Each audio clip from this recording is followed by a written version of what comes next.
విశ్వామిత్రుడి రాక. కాలం గడిచిపోతూ ఉంటుంది.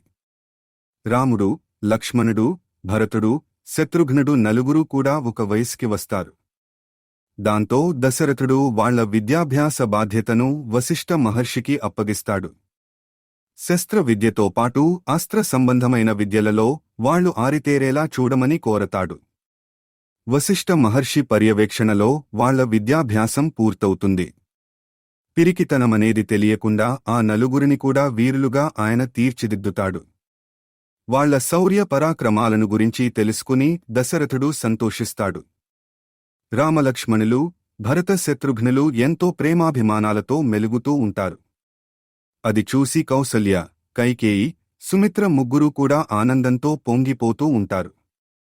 సూర్యవంశానికి మరింత కీర్తి ప్రతిష్టలు తెచ్చిపెట్టే బిడ్డలుగా వాళ్లను గురించి అయోధ్య వాసులు చెప్పుకుంటూ ఉంటారు. వాళ్ల గుణగణాలను పరిశీలిస్తూ దశరథుడు పొంగిపోతూ ఉంటాడు. వాళ్లను గురించి మహర్షులు చెప్పే అభిప్రాయాలు వింటూ సంతోషంతో మురిసిపోతూ ఉంటాడు.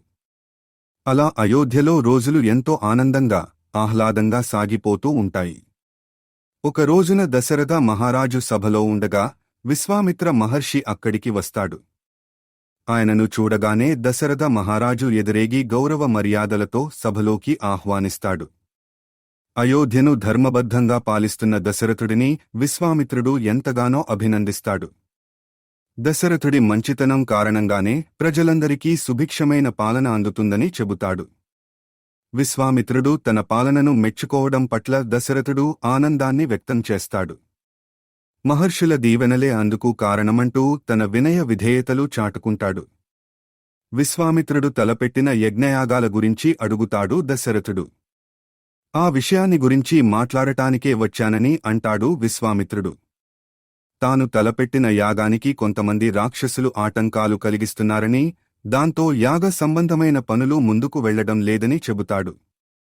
ఒక మహావీరుడు యాగ రక్షకుడిగా నిలబడితే తప్ప యాగం పూర్తి కాదని అంటాడు. యాగ రక్షణ గావిస్తూ రాక్షస సంహారం చేయగలిగే రాముడి కోసం తాను వచ్చానని చెబుతాడు. రాముడిని తన వెంట పంపిస్తే యాగం పూర్తయిన తరువాత తీసుకొస్తానని అంటాడు.